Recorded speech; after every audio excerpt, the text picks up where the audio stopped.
Welcome to the event. We're really happy that you're here. We're about to go live in just a few moments.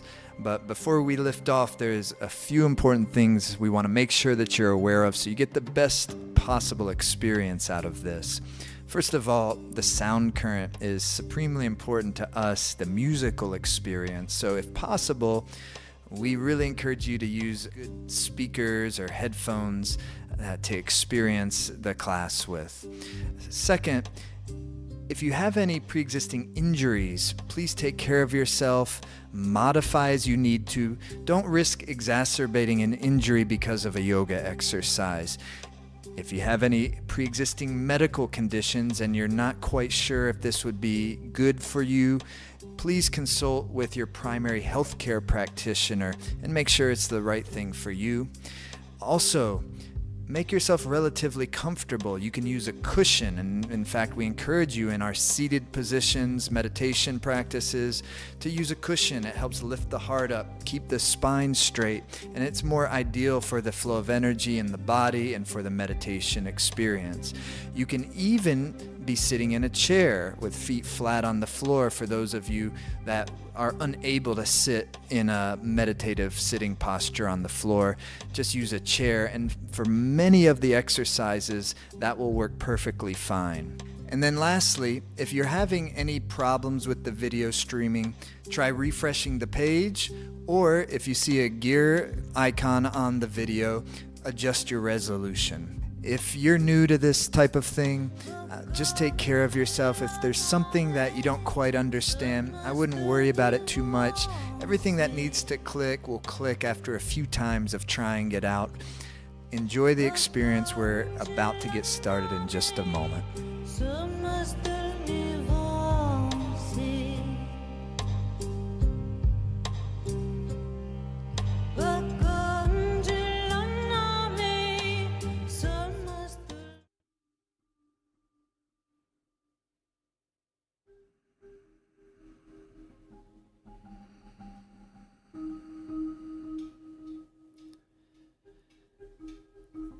Welcome everybody.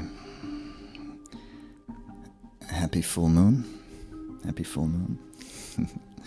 Do you all track the moon in your world? At your home? Those of you, everybody from around the world, thank you so much for being here. These are always fun, and most full moons we do something like this, and it's always a good time to do it. Because when the moon is at its complete peak crescendo, energy in general is a little edgy. So that's why our hospitals fill up and police stations are more active on full moons. Ask any ER doc or someone who works in the police station. They'll normally confirm that for you. But also that's because, of course, we're mostly water as human beings, aren't we? And just like the tides can in the ocean come to their crescendo, when you're at the high tide, it's a little bit intense, right? That's not normally the most fun time to swim, is it? When the tide is at its highest. Maybe for surfers that's different. I don't know how that works because I haven't been. I kind of always wanted to be one of those guys who go out on the surfboard. It's never happened. It's still not over yet. Don't count me out. But when you're trying to swim for pleasure in the ocean, when the tide gets really high and it's a bit intense and the waters are rough, or if you're somewhere with an undertow, that's the more dangerous time to be out there. Well, it's not too different in that sense that a full moon isn't always great necessarily, because a full moon is going to kind of amplify whatever it is that's going on. But it is great from a yogi's context if someone who's interested in actually working with their energy, making more prosperity for our lives, making more compassion and happiness for our lives, have more sense of purpose. Because really, real prosperity for me is always intertwined with sense of purpose. That's where that's where always the gateways to my prosperity has been found, in sense of purpose. And sometimes sense of purpose means we have to kind of consult something more subtle than what our minds are normally used to consulting. Often we're just consulting our thinking mind. Sometimes we're consulting our friends. Sometimes we're consulting maybe teachers or guides that we have. But at the end of the day, we have to make decisions for ourselves. And we have to make the choices for our life that we feel are most appropriate for us based on our... Nobody can know us but us. Nobody can know me really but me. And the same for you, of course. So when getting in touch with a deeper sense of purpose that's going to kind of unlock or open the flow of prosperity for my life, well, that's very unique to me. You know, and you have a sense of purpose that is very unique to you. But we all share one sense of purpose, the same purpose, and that's the purpose of being happy. Everybody, we all share that purpose in common, and all of our purposes are connected, of course, to that. So every living being shares that purpose. And so we always start with anything like this where we're going to generate energy for ourselves. Always first and foremost, just like slow down. You know, remember what this is all about. And at the end of the day, what this is all about is love. And it's not about accumulation of resources for my life, but it's how can I be in alignment with whatever the real kind of calling and the real creativity of my life is asking for. And that always involves actually being in some way helpful to others. Sometimes it's helpful to plant beings, you know. Sometimes it's helpful to human beings or animal, but all that helps everything. Just I always feel, even when, you know, maybe you're in a moment where some beautiful poem comes through you and you write it down. I think that's helpful. I think it's helpful to all of us when that happens. And any time that someone is connected into their creativity, it's helping to make the world beautiful. And by helping to make our own life beautiful, we help to make the world beautiful. And you live that way more with a sense of artistry, not just trying to figure it out like it's some science, but really this is like a dance.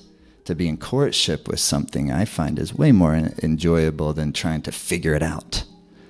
But rather it's to actually surrender all the habits of figuring it out. Sometimes we want to pull out the intellectual sword, you know, and discover things through that wisdom sword, no doubt.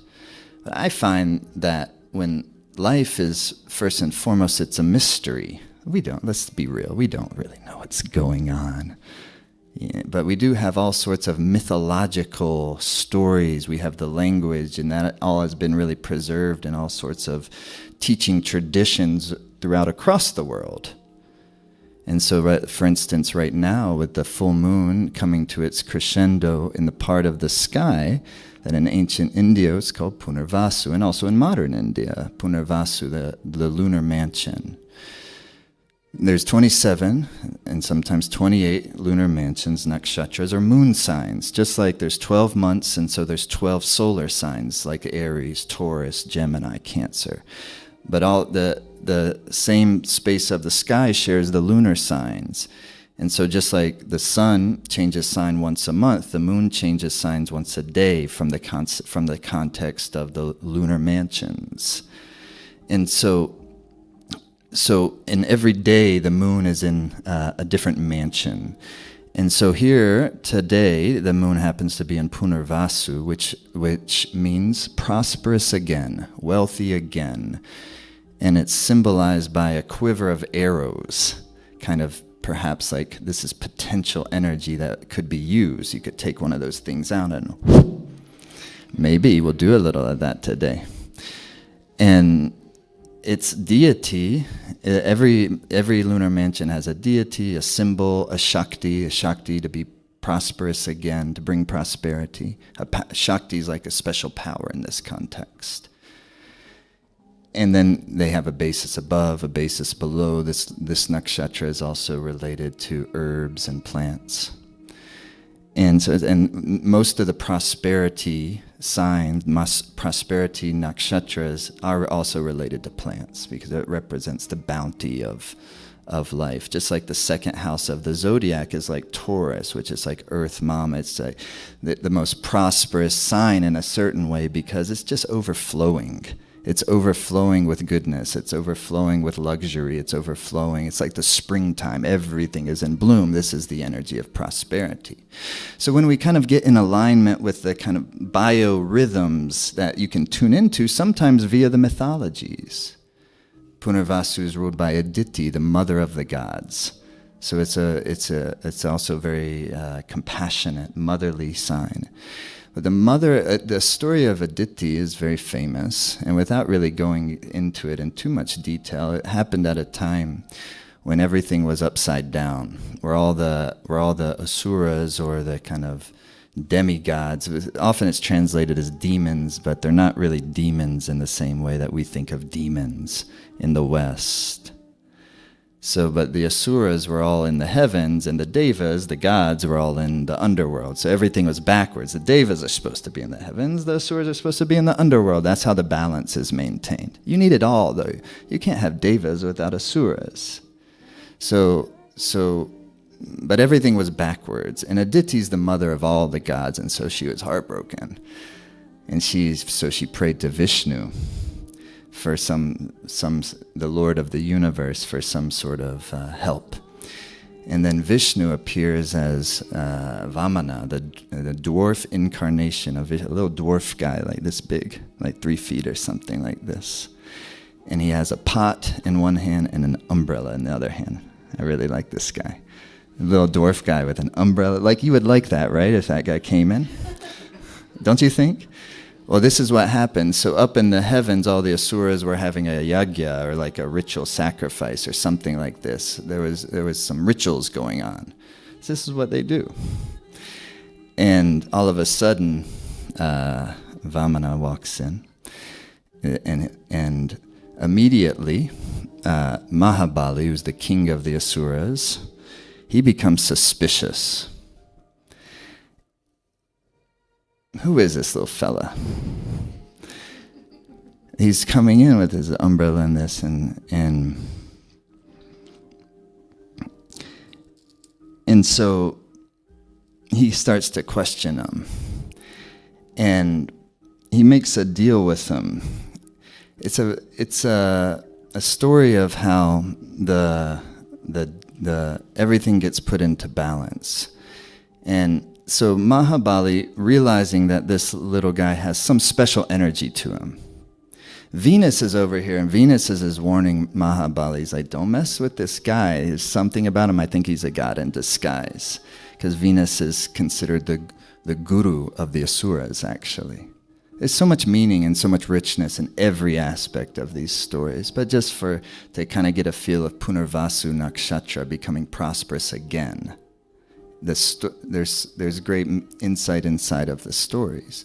But Mahabali, recognizing, something special, so he grants a wish to Vamana. He grants him a wish, and Vamana just wishes for, if you would just give me like 3 paces of my steps. He's a little small dwarf. His steps are very small.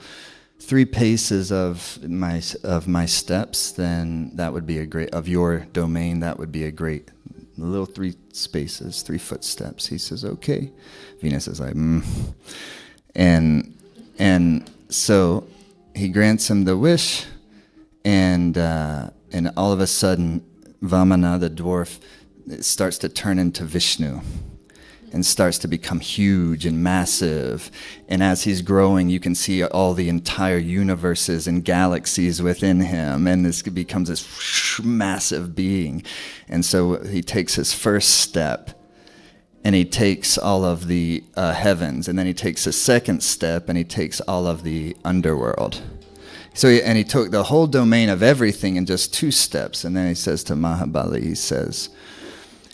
he says that you promised me 3 steps. I've already taken everything with 2 steps. So therefore you cannot keep your word. And Mahabali, that's why they're not demons in the same way. He's also an advanced being himself. To be an asura, he knows that he has to keep his word. And he says, okay, you're correct. And so with his 3rd step, Vishnu places his foot on Mahabali and all the asuras and pushes them back down into the underworld, and then brings back all the devas to the heavens, and Aditi became happy again. And so it's a story of always the asuras represent our kind of our negative thoughts and emotions. that those that cause us more suffering is how we contextualize negative in this case. And the devas represent your more altruistic and your creative and your uplifting thoughts and emotions.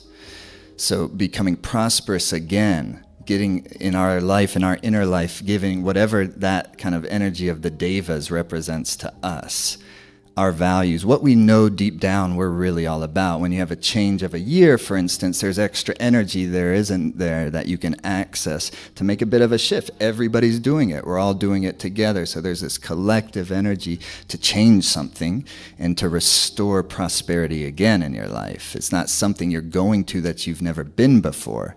It's actually the essence of what you are. And it's bringing that out in new, inspiring ways, in creative ways. But to do that wholeheartedly takes a little bit of discipline, though, doesn't it? And that's what we're here to do, a little bit of work to move. We're going to do a series of exercises to get our life force chi moving, to make our bodies feel good and healthy, get the tissue layers strong of the body. That's the foundation of the psyche, the tissue layers of the body. Once that is established just a little bit, and I know so many of you are doing this type of thing for the first time. All of this you can do on the first time, no problem. Anytime you need to rest, just rest. We're just having fun and we're doing little baby steps, but you take those little baby steps and poof, it's not baby steps at all.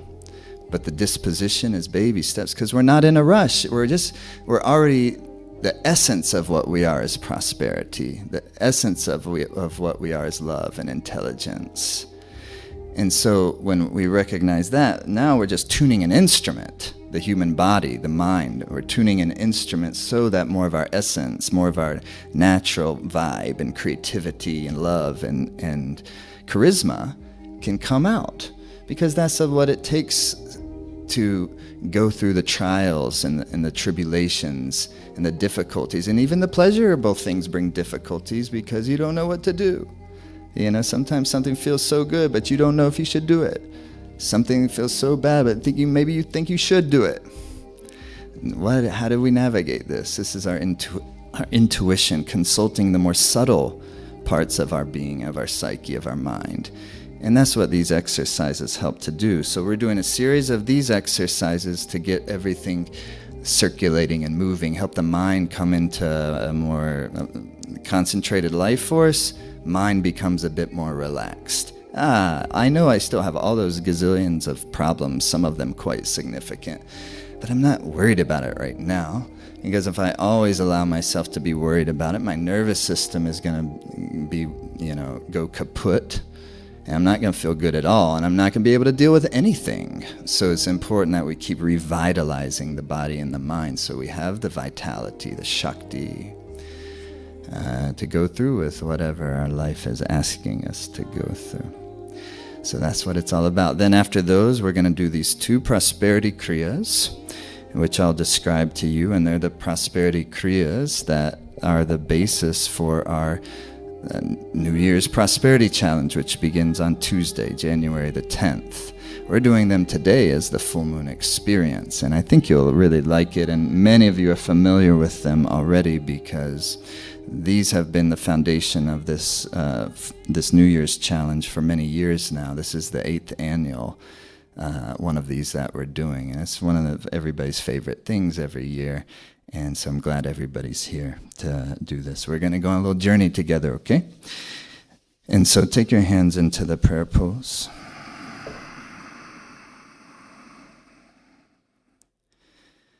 And inhale deeply. Suspend the breath in for a moment, and then exhale. Inhale deeply.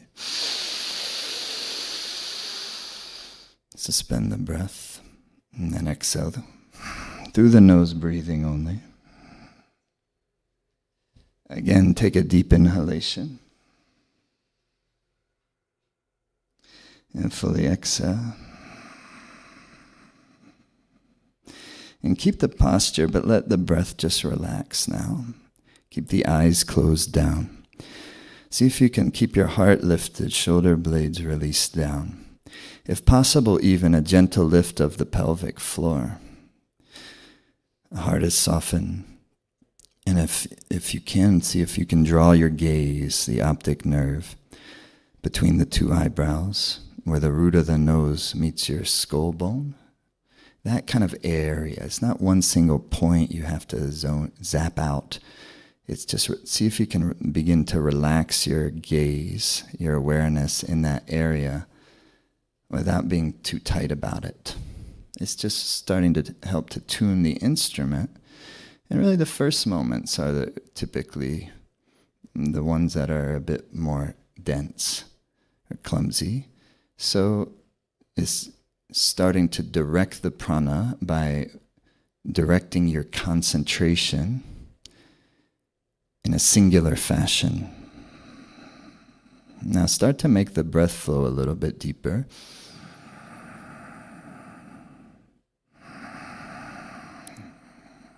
And as you continue to draw your mind's eye into that area, the third eye space, and you simultaneously endeavor to track the current of your breath as it comes in and as it goes out. You're not judging it. You're not really even changing it. Breathe how it feels natural enough to breathe, while slowing the breath down a little bit from where your breath normally is.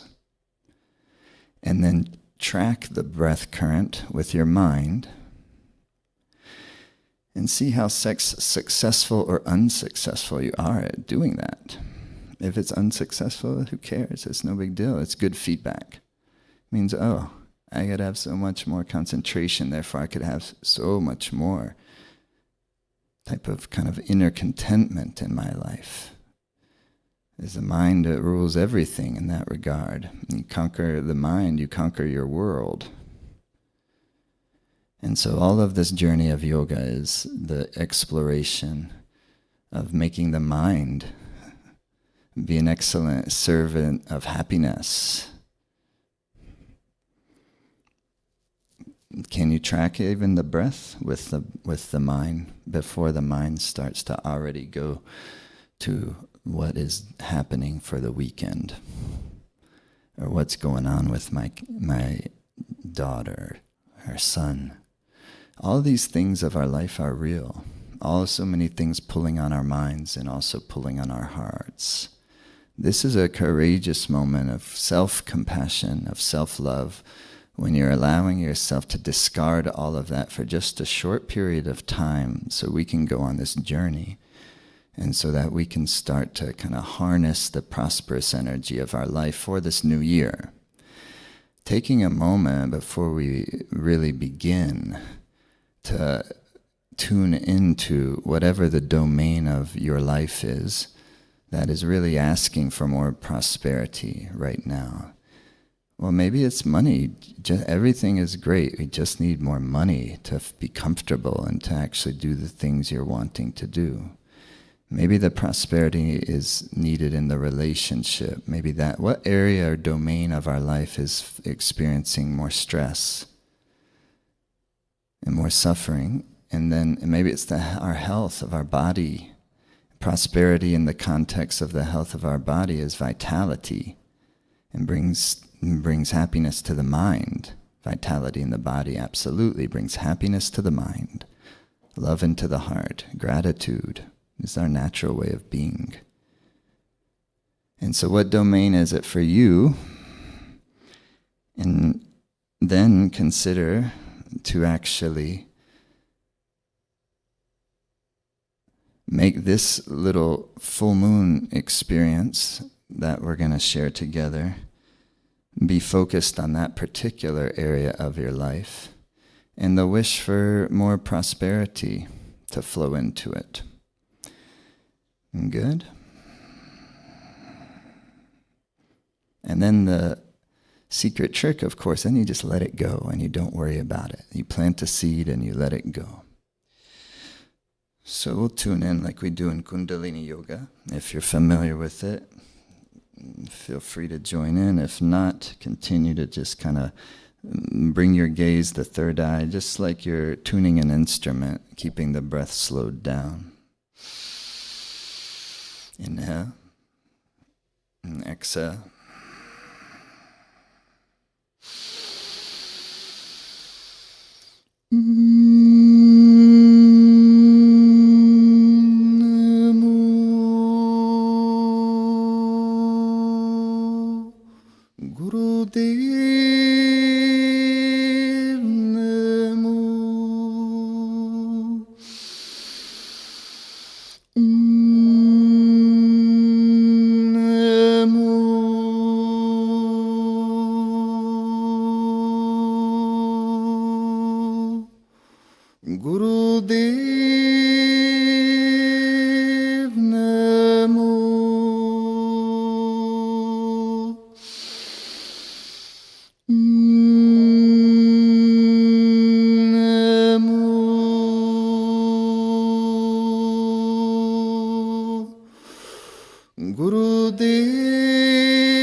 Beautiful. All right, let's start to warm up a little bit. Take your hands like your ankles or your shins. If you're on a chair, your feet can be flat on the floor, hands on your lap. So this is very gentle to start.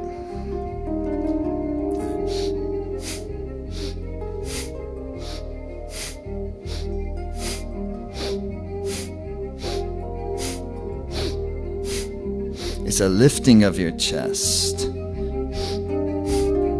The pelvic floor is gently lifted up and engaged. And it's a lifting of your sternum into a very slightly tucked chin.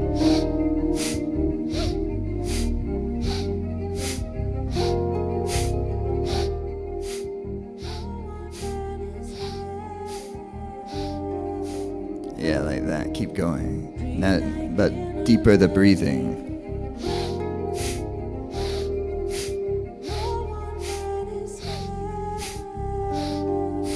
Sat, no, sat, no, sat.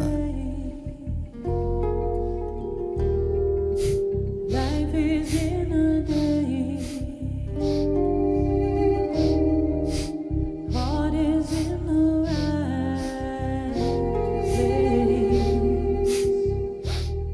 Inhale. Suspend the breath. Lift through your pelvic floor and back into the third eye gaze. Then exhale. Very nice. Hands onto your knees. And it's the same thing, but you see, as you lift your sit bones press down into the earth and your chest lifts up like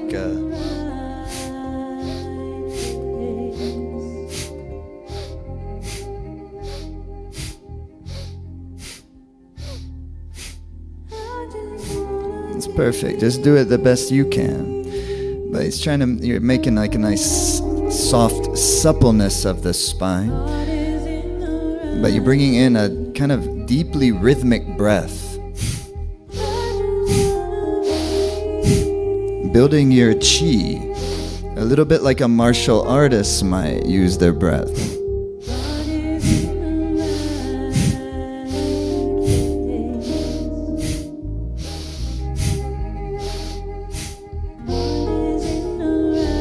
Lift your heart.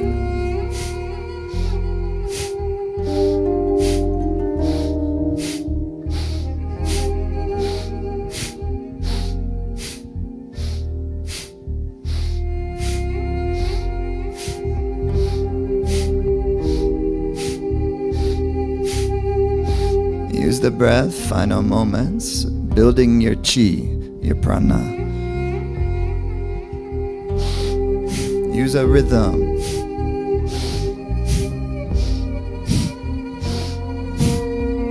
Now deepest inhale through your nose. Suspension of the breath. Lift the pelvic floor, rectum, sex organ, and then the navel below your belly button, up and in. Suspension of the breath, softness of the heart, spacious of the mind. And exhale.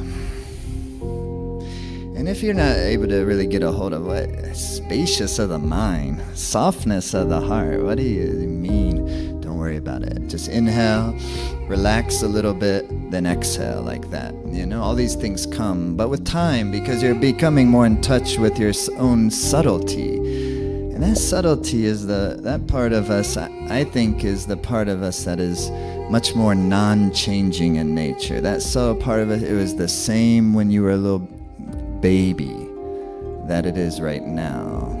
There's some sort of intelligence in the center of us, in the center of things. And I think we experience it both within the center of our own unique being, but we also feel it like in the center of this entire existence. And somehow we're all interwoven like a great fabric together. So of course, like our prosperity, my prosperity has a lot to do with how concerned am I for your happiness, genuinely, regardless of whether we even like each other or not. And that type of wish, that's recognition and experience of our interwovenness together. How can you not become compassionate like that? But it takes work because we have all the kleshas, all the disruptions that kind of disturb, like vrittis, they're like waves that kind of disturb our natural inclination. With emotional waves, it makes I need to cling on to it for myself, but that's a scarcity mode. I have to cling on to things. I don't trust there's enough. So when that starts to open up, then you get involved with the dharma of your life, and there's no problem with the prosperity. The mind might be not sure sometimes, but it'll always be felt at a fundamental level. Yeah? But I know we want actual money in our bank accounts. This will be there, you know? Okay? Hands on the knees. And then like...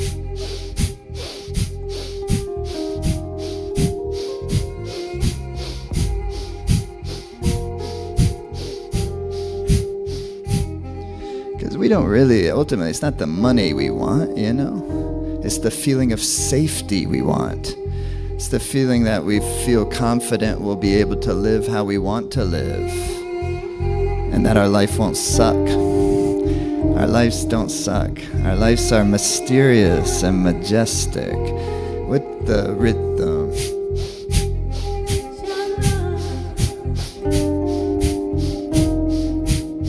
Could you get some of that tension in the upper back and shoulders to release all the 2022 tension? Just clear that residue. It could be much slower like this, like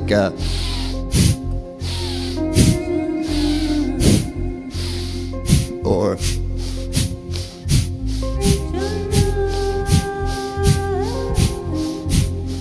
now keep going, but lift up through your pelvic floor like they have you do if you were at the gym working out. You're going to try to do weights without any core strength. I don't know if it's going to work out so well. You know, you're going to injure yourself. Same way when working with the prana, it needs core vitality. If you can, try to lift a bit through your pelvic floor and...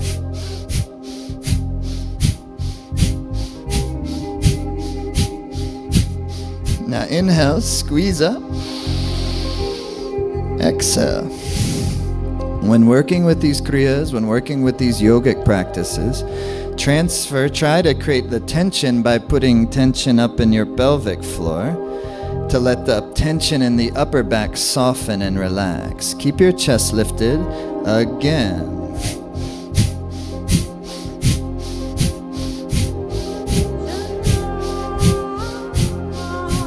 See, we want the chi to be able to flow more easily in through the upper spine, into the brain area, the cerebral area, the pineal, the pituitary glands.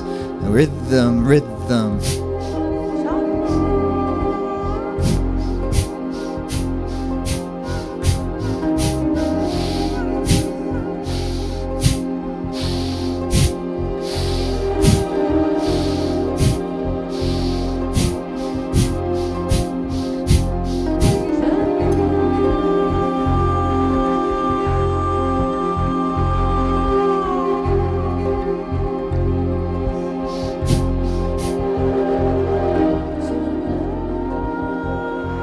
Squeeze up, inhale. Squeeze out some tension. And release, exhale. Now, gentle neck roll. Jaw relax, tongue relax.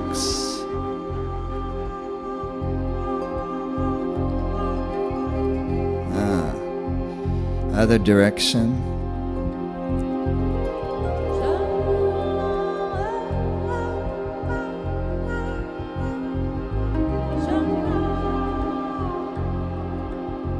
And inhale, center. And one more time.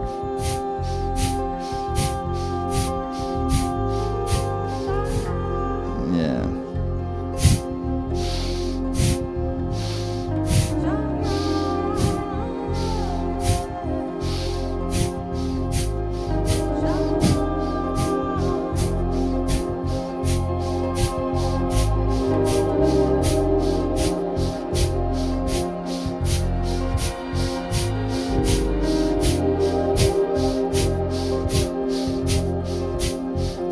Inhale, squeeze up your shoulders. Release the tension and release. Good. Yeah? Feels a little better. The energy's flowing. Stretch your legs wide open. Those of you at home sitting on chairs, this will be the one amazing time to come on down to the floor if possible. You know? And in the inhale center, turn to the left and exhale down. And inhale up. And other side, exhale. Flex the feet, energy in your toes. And every inhale, fill your lungs. It's no rush. It's called opening the life nerve, sciatic nerve. This is the life nerve. It's you don't want to aggressively stretch it. You want to put the power into your breath and gently open. Inhaling, fill the lungs. Exhaling, fold.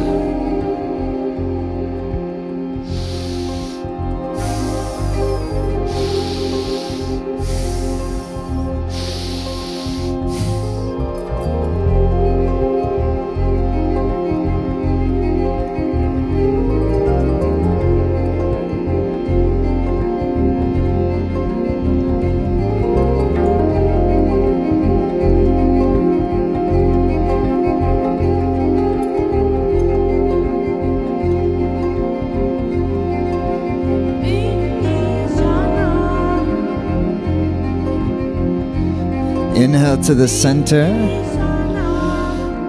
That's good. And then fold down, relax down. And keep the feet flexed, but the whole groin area is totally relaxed. And the heart is extended out. You're not worried about how far you stretch down. You're just relaxing into it and opening up your energy with a deep inhalation. And then a full, complete, through the nose exhalation. Push all the breath out. Now another very deep inhalation. And a full total exhalation. One more time, inhale. Exhale. Fantastic. Relax up, shake out your legs. Good, and then you come standing up. Your arms are out like this, Nima. And then the legs are out like that, like Nima is there. Fingers are firm. Legs are strong. Heart is lifted. You inhale here. Now we're going to take our time. And you exhale down nice and slow. And then you use your core strength to lift you with a very deep inhale. If you go too quick, you kind of leave the core behind, especially for the first minute or so of the exercise. So I want you to build your vitality for 2023. Not create a little temporary flexibility. Get your core, your pelvic floor, the navel involved. Every inhale, draw it in to strengthen those muscles. And draw the inhale in deep to strengthen the pranic body, the life force body. In between our mind, our mental body, and our physical body is our life force body, the pranic sheath, the pranic body. So if you can get the life force balance and centered and strong in the central nervous system, which is what Kundalini Yoga is so excellent at helping with, the body feels its vitality, the mind feels its contentment. And it's a good starting point. Almost there, keep going, deeper the breathing.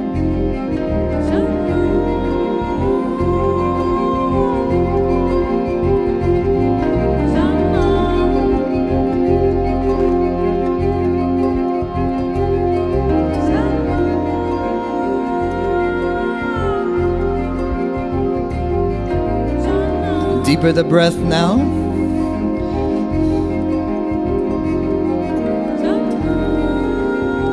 Beautiful. Inhale, come up. Exhale. Amazing. All right, come sitting again, cross-leg.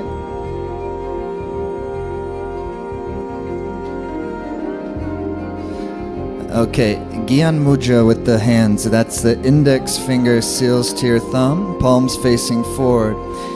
Hands are at the height of your ears.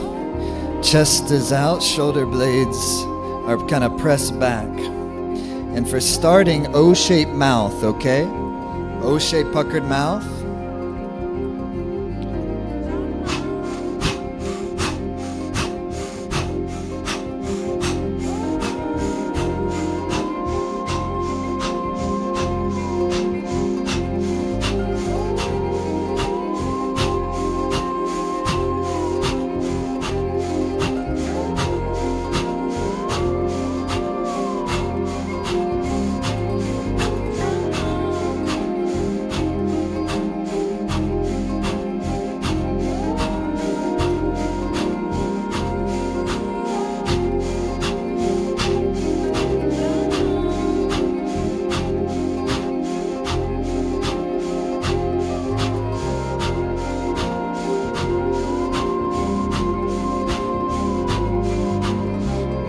Hold the posture. Now through the mouth, inhale deeply. And tighten your spine. And tighten the fingers. And then through the mouth, like a cannon, exhale. And again, through the mouth, inhale. Tighten the muscles all around your spine. Tighten all the fingers and press the index into the thumb. Like a cannon through your mouth, exhale. Inhale quite deeply. Tighten the spine, lift the Mulabandha, rectum, sex organ, navel. Exhale. And then relax into a meditative space. Closing the eyes, softening the heart. Spacious of mind, allowing things to happen.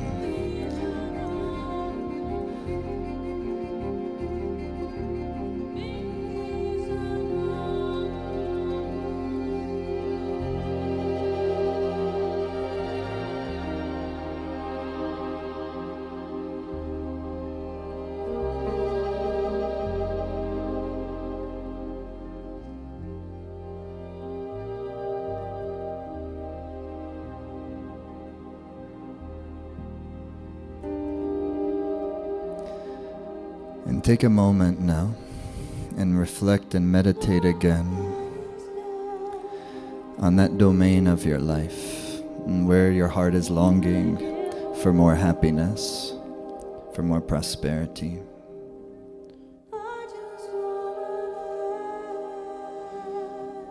Asking oneself, where is the longing of my heart placed right now?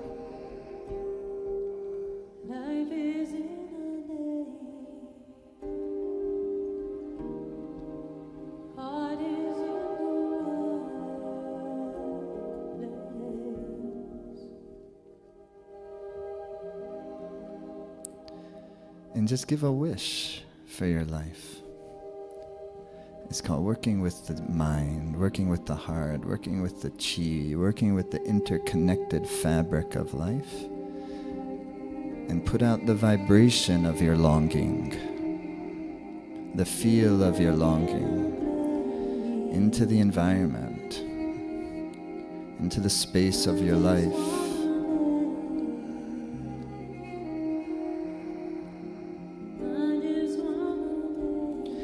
And feel how that wish is connected into the others of your life.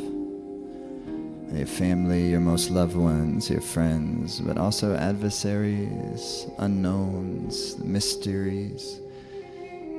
And see if you can also put that same wish, that same vibrational wish, and extend it to the community of life without bias, without limitations.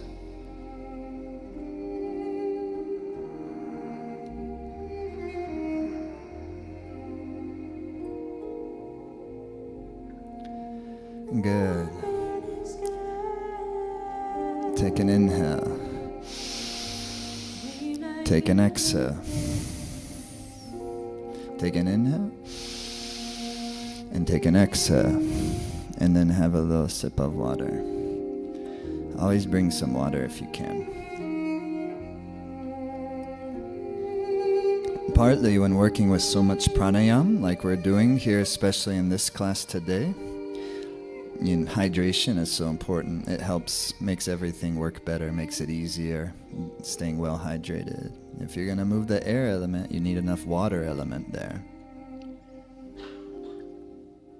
So these two kriyas, some of you familiar with, many of you not, and we're going to talk about them. But do you feel like we did a nice job? I feel like we did. We kind of, all right, planted the seed of intent, the seed of longing, and then you let it go, let it take care of itself. Is kind of part of the magic of it. And so this two-part prosperity sequence is what is going to be the basis of our 11-day challenge. And these two meditations are the ones we'll do each day. But what we'll also each day is do the same thing like we just did. Recalibrate our mind and heart to where is that real heart longing of our life on every day for 11 days. Some people will choose to end up going 40 days, but 11 days is what we're doing. And then we go into the kriyas. And the kriyas are fantastic. You're going to experience it here. And the first one is just using the rhythm of the mantra. The second one will actually be chanting this mantra. Hud, hud, hud. So those of you at home doing it in your cubicle, in your offices, I kind of doubt there's that many people like in that, but who knows, maybe there is. It's always a mystery who is out there doing this, but wherever you are, it doesn't have to be chanting loud. You don't have to have the people in your surroundings think you're too weird. They probably already do. But we'll be chanting with it. Hada. It's it's a mantra of the Mars navel. It's a way of, it's like Hada. It's like I take a martial arts class, I call it Kia. It's to bring the Mars energy up. Hada. Hada. We're working with our energy here. Hada. Had, and when you chant this mantra, had, they usually transliterate it H-A-R, and then everybody starts chanting har, and that's not the mantra. So it's had, because the tongue needs to strike the upper palate, and the navel needs to come in. Had.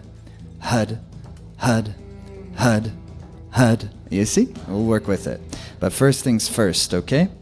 The first kriya is called clarifying the subtle body. It's my favorite.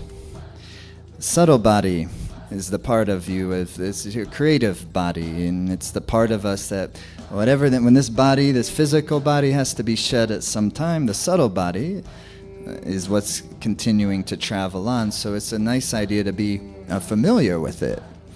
This is the basic idea, but not for some future time, because really our prosperity right now, that's why they call it the body of opportunity. That brings opportunities to you. It's because when the sense of dharma is palpable in you, then opportunities do come. Hands are like this. You'll have an O-shaped mouth. Okay, it's an inhale and exhale through the O-shaped mouth with the mantra. And when you exhale, navel comes in. It's like. Remember, building your chi.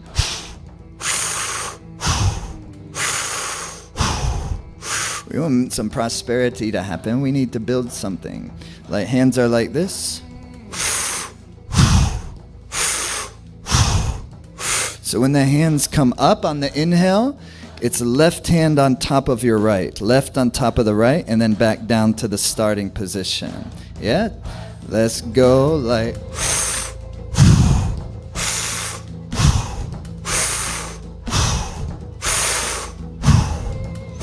Eyes closed down, heart lifted, pelvic floor engaged, heart is softened. Meditative gaze in the third eye. At a certain point though, the mind will start to maybe become frustrated, agitated, and you feel difficult. The body is just might be physically difficult. At that time, deepen the breath with the rhythm.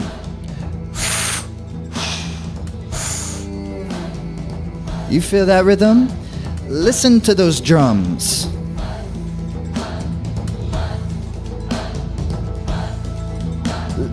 Rhythm.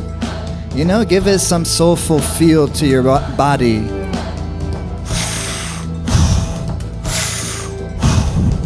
That's another way of saying make it feel beautiful to you.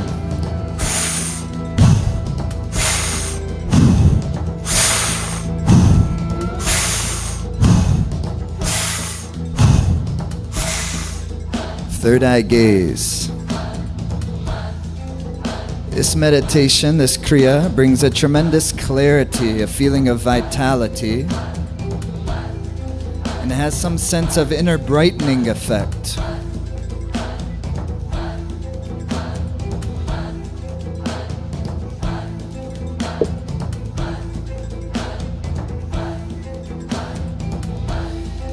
And if we are wishing for the prosperity in our life, we need that inner brightness, that intuitive clarity that gives us conviction about what we're doing. Because when we have conviction, it's as if like the whole universe can feel your energy, can feel your aspiration. We know that. We can feel that in our hearts. We can feel when we feel conviction. Deeper the breathing. There it goes.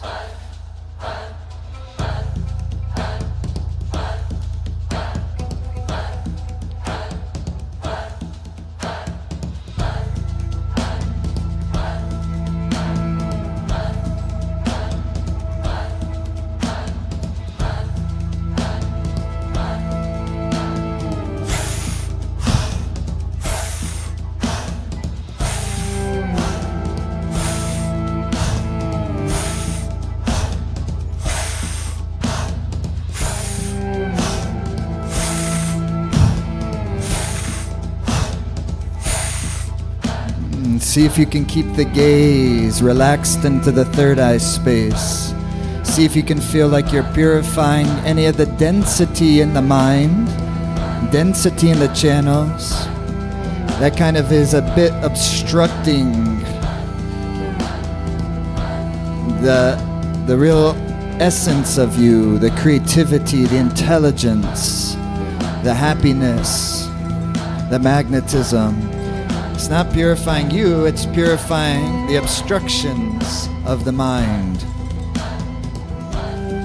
It's kind of balancing the magnetic field at the crown of the head. So every time the hands come together, see if you can feel the energy above the head. You are, in fact, a magnetic organism with two poles, base of the spine and the crown of the head, or just above the crown of the head. See if you can feel. Work with your energy. Build your chi. Strengthen your vitality. A little bit to go. See if you can stay the course. Rhythm.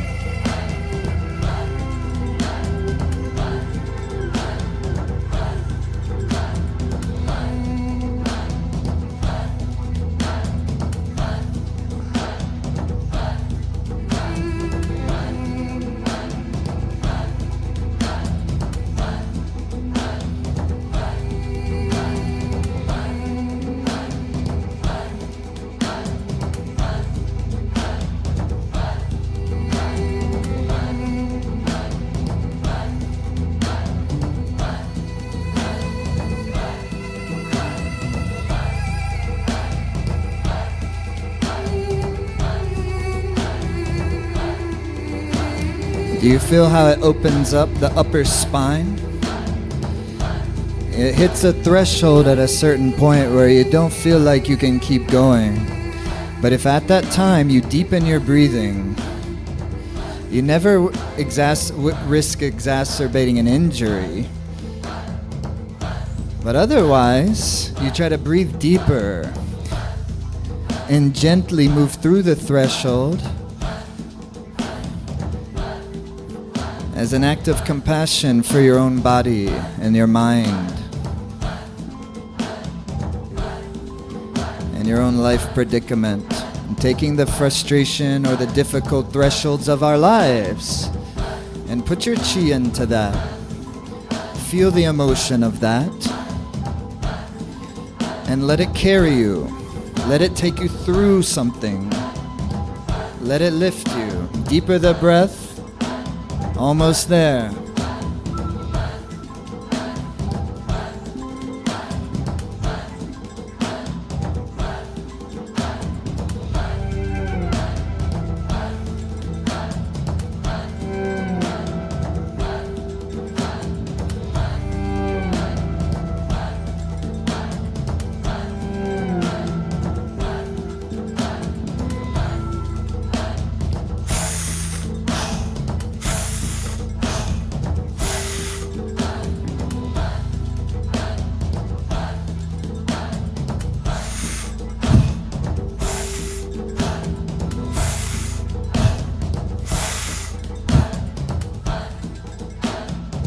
"60 seconds.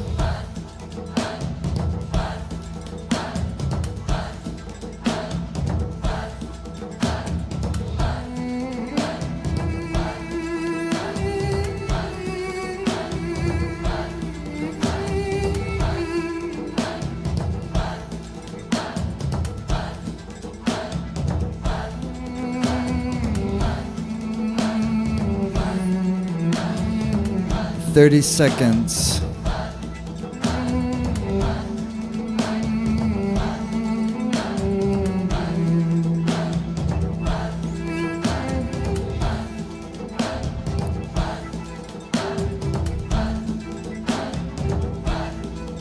"10 seconds.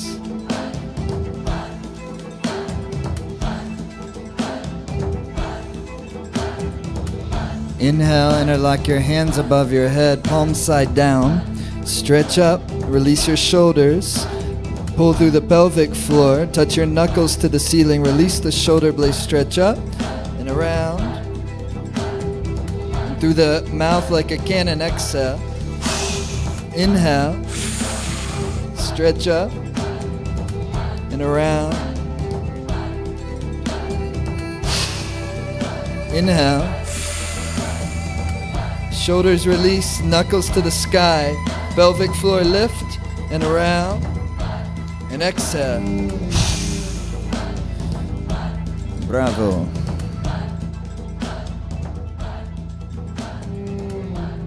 Some water.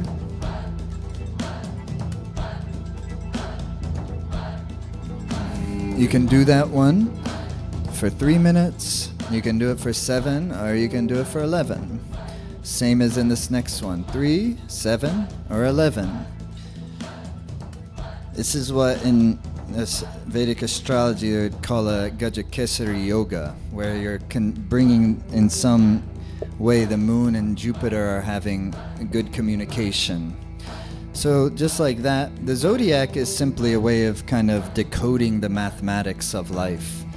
And it's not just mathematics, it's decoding really the mythology of life and getting clues into how it kind of can give insight into our life. That's why then the traditional word is Jyotish for Vedic astrology, which means to shed light on life's circumstances.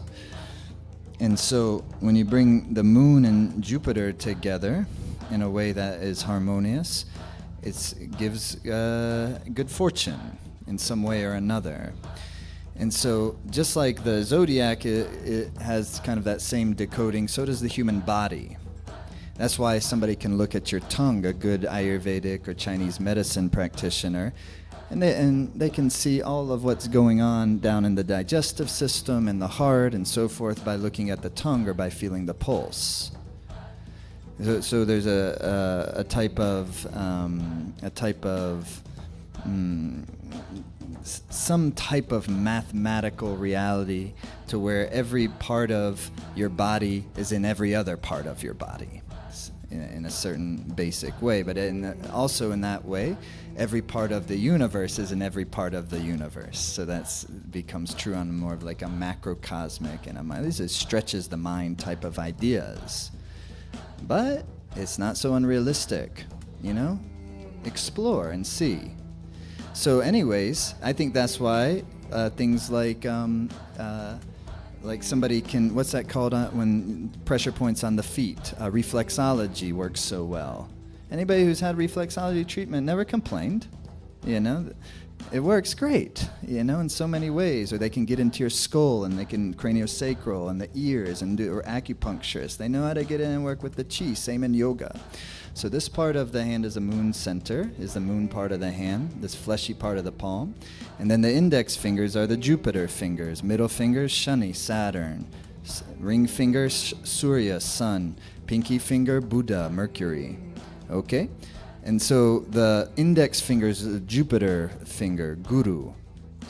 And so you strike the Jupiter fingers together as you chant, Had. And then you strike the moon centers together as you chant Had.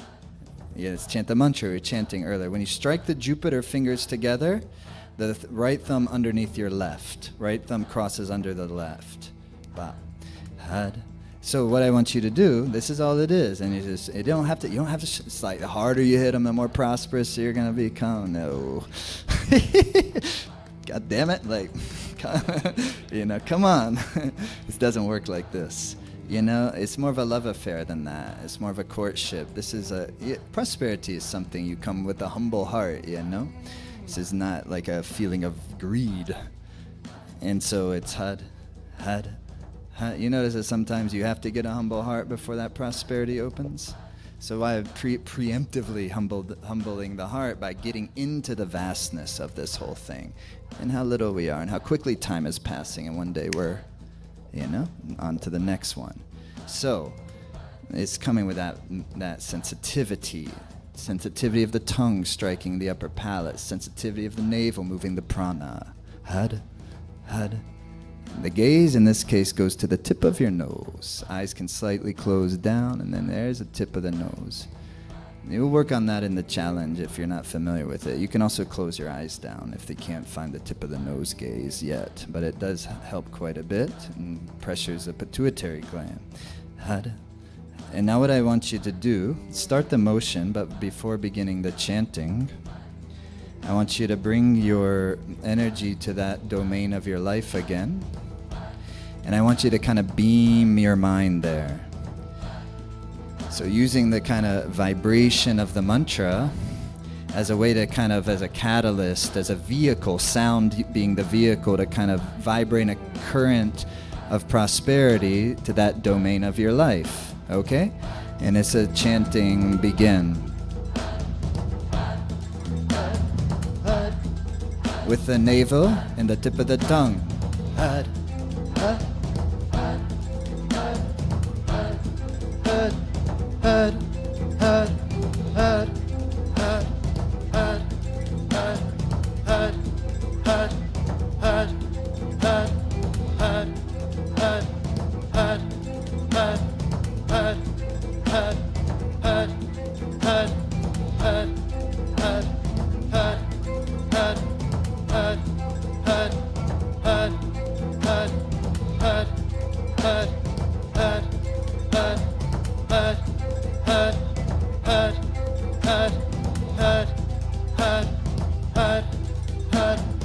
Just 2 more minutes chanting.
beaming the mind, vibrating.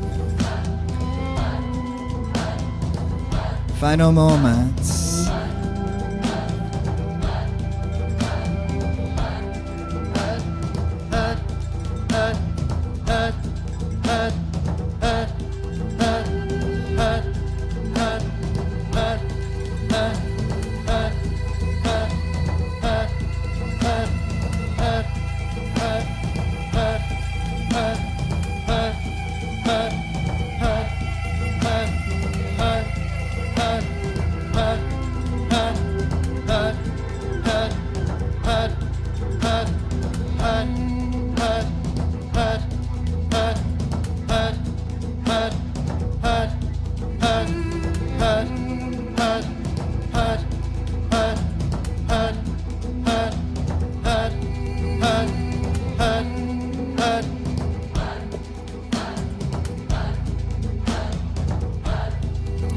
We've been granted a 2-minute extension. Keep going. With the tip of the tongue and with the navel. It's all vibrate all of the energy for the new year.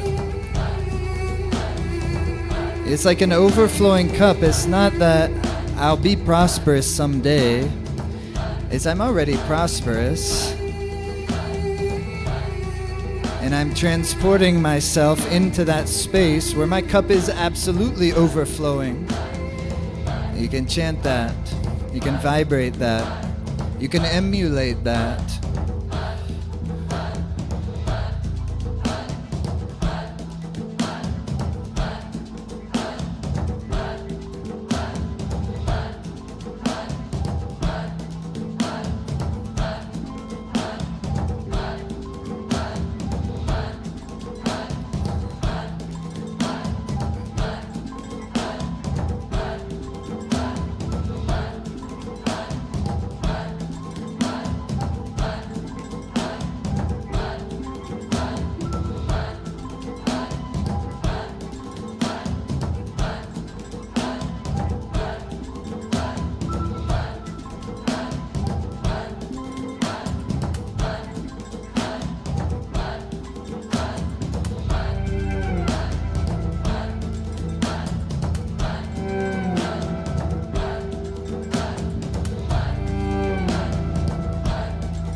"30 seconds.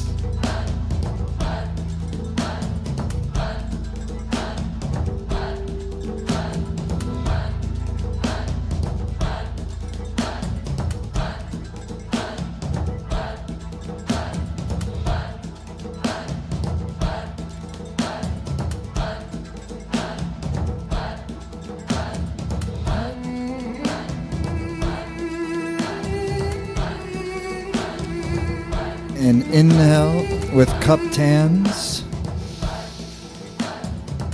palms facing up. Suspend the breath. And just feel like you're being showered in prosperity and purpose. Like a water just overflowing from your hands. You can't even come close to holding it all, and hold the posture through your nose, exhale.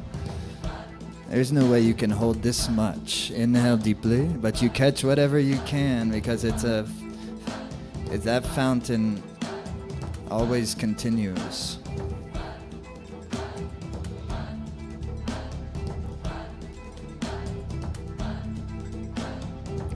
Exhale. Inhale deeply. Suspend the breath. Lift the Mulabandha.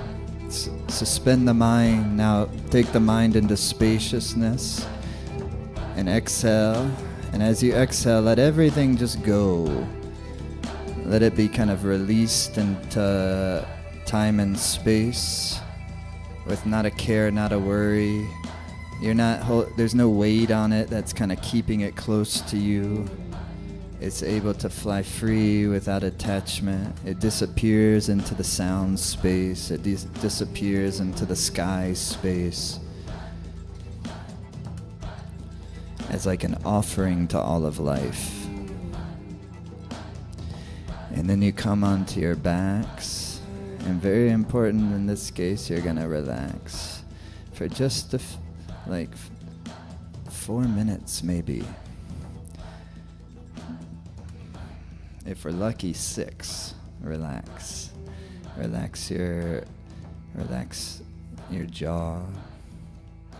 Relax the tongue. Relax as best as we can the mind, just letting things go. You feel like you can just melt into the earth a little.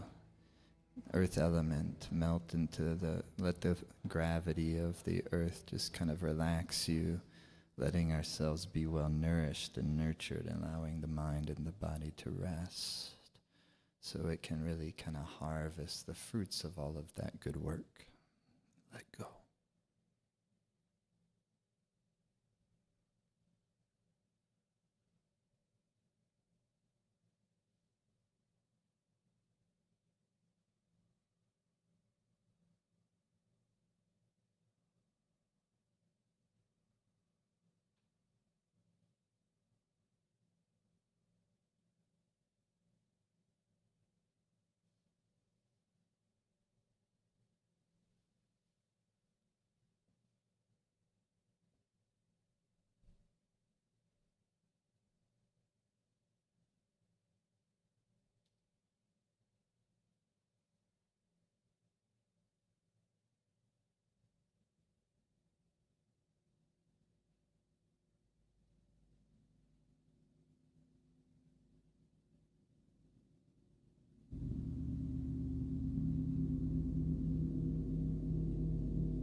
exhale.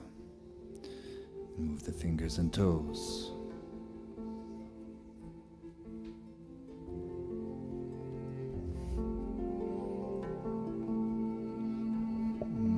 Rub the palms, make some warmth, rub the soles of the feet. And cat stretch to each side.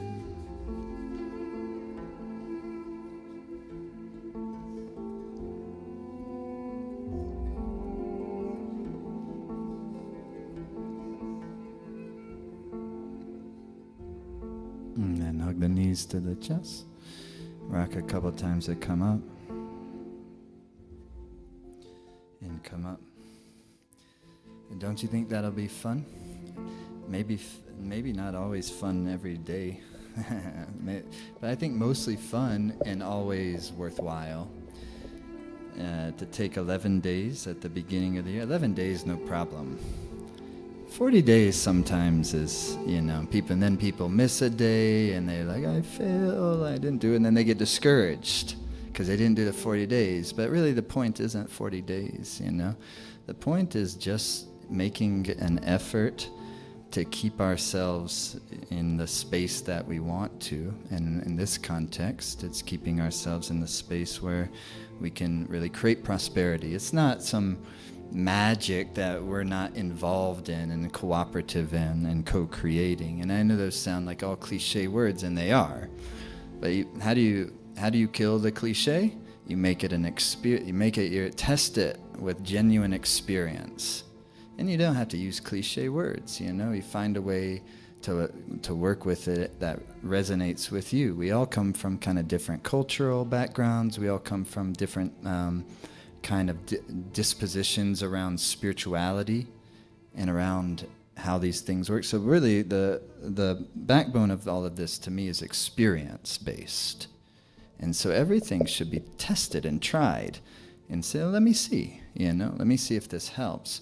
But to give it a fair try, anything like this, it's not like you can try it once and then come to any reasonable conclusions. Maybe even after doing it once, like now, it's like, I feel pretty good. I like it. And I feel enough resonance with it to do it again and to try it out. And some of us, we know we already love it and we know it's going to help. And then it's just, okay, let me see, because for me, there's my general meditation practice and yoga practice I do every day of my life. And this is like taking a bath, taking a shower, brushing the teeth. It's just kind of keep up. But what we're doing in 11-day challenge such as this is we're going into a certain area and domain of our life, and we're working on something more specifically.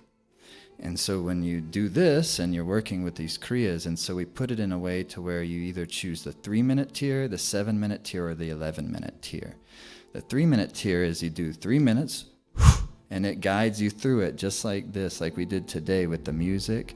All this music is all Life Force Academy stuff. And so it's kind of, I was going to say it's kick-ass yoga experience in the sense that this is like something, what we try to create for these experiences is something that kind of transmits inspiration. So it's not that we're just doing the exercises and going through the motions, but the exercises, the kriyas, the practice are really the tools that is helping us in our real dharma.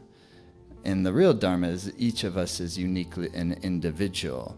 But it's not saying, okay, we do the practice and that makes everything happen. The practice keeps us so well connected to ourselves and so, to what we're all about, then naturally out of that, whatever can come. So if you can spend 11 days of concentrating the prana in this way, because do it once, beautiful. But if you do it consistently over a period of 11 days, see for yourself what the effect of that is. And then if you really love it, you can continue for 40 days. We've always done 40 days until fairly recently. And a lot of us still will. I'll be doing it every day. I think most everybody on the Life Force Academy team will be doing it every day. And we start on Tuesday, January the 10th. And on Tuesday, January the 10th, You begin day one. So you just do, if you chose the 3-minute tier, you'll just go to that in the Life Force Academy webpage, hit that, and it'll take you through it. The whole thing, not just the exercises, but take you through first connecting into what's going on, into that longing, into that domain. Then it'll take you through the kriyas, then it'll take you through a beaming of the mind. And do that for 11 days and see what happens, and see how you like it, and see how you feel. And this is, for a lot of people, the kind of entry points into the work we do at Life Force Academy. Because also in this 11-day challenge, we're releasing the 2 classes called Houses of Prosperity.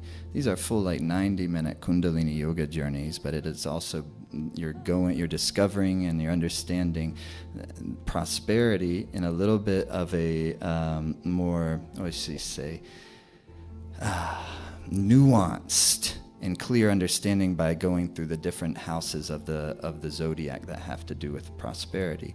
The second house of money and resources, because this is all, the zodiac is really also our psyche, is our energy system, our chakras. And so in the second house, house of money, family, resources.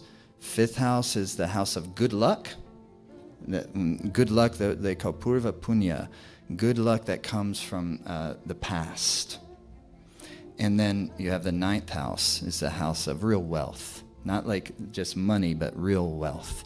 And that's the house of Dharma, the 9th house, the 9th house of Dharma. You have the 10th house of your career, and you have the 11th house of profits and gains. So when you can get a little more specific about it, and then you can start to understand a little bit of kind of what is my architecture? How does it align with this? Where are my stronger areas? Where are my weaker areas? Now you can work with this stuff realistically, more realistically. And by more realistically, that's what helps us kind of be in that river current of whatever the natural dharma for our life is. Because maybe we have some idea of which way it's going to go, or some idea, or we're latched on to this way of being, but actually, maybe something else is wishing to be born. Sometimes this is the case. We've just been pounding on a certain door, and it's like the same results over and over and over, and it's not because of good intent. So that's really the beauty of being able to get into the more meditative aspects of all of this, because these are subtle things. These are things that require our own intuition and to really feel deeply into what's going on, and then to work with it with your creativity and with your mind. So it's good, beautiful work, and everybody's invited. And if you're not already a member of the Life Force Academy, it's just $1 to try it out. It's $1 to try it out, and you get 2 weeks trial, 14 days trial. So you can do the whole challenge in just the trial, $1 trial. What we hope happens, and what often does happen, is you love it. You have an amazing time, and you feel like I would be crazy not to continue this. Like, it's such a good deal. It's one of the best deals of yoga stuff there is. It's for $25 a month after that, 2 weeks. It's such a great resource. And if you like doing this, or if you're willing to try doing this stuff at your home, they're not Zoom rooms. We open our Zoom room, and thank you for everyone who's in there. That's what we call our LFA satsang room, powered by Zoom. Zoom room is so boring, you know. We're all sick of Zoom rooms. You know, we go on them because we have to, but nobody, remember at first, like in the beginning of the pandemic, it was like, whoa, like I'm talking to my aunt, you know. And now it's like, oh my God, please get me away from another Zoom room. That's not what it is. This is LFA satsang, community. And we open that so, people with the courage will turn on their videos, and we can see each other practicing when we're here live. But Life Force Academy, you can do that stuff anytime, any hour, wherever you are. There's such a great library of classes, practices, the music, all this stuff. And it's getting better and better and better all the time. And we're going to have an amazing year in 2023, and we want you to be a part of it. So Life Force Academy membership is how to do the 11-day challenge with us. And if you're like, I'm in, I'll go ahead and register for the whole year. There's an annual option there too, and that I think saves you 2 months in terms of cost. Like that. We try to make it as at this part of what Life Force Academy does. And we have our courses and our immersions and that, but this kind of nucleus of Life Force Academy membership, we try to make it as accessible as possible. for as many people as possible. And I think you'll find that it's a really good, really, generous, reasonable thing. That's what I feel, and that's what I hear all the time. Because, it's a beautiful. We have members now in over 60 countries around the world, but we need to blossom even more in 2023 to keep this whole, ship sailing. And I'm very excited to start it out this way. So thank you, everybody. We'll seal the session by bringing the hands to the prayer pose. Inhale deeply. And exhale. Good, giving good wish for your lives, your most beloved ones. And all of life, perhaps. Inhale deeply. Exhale.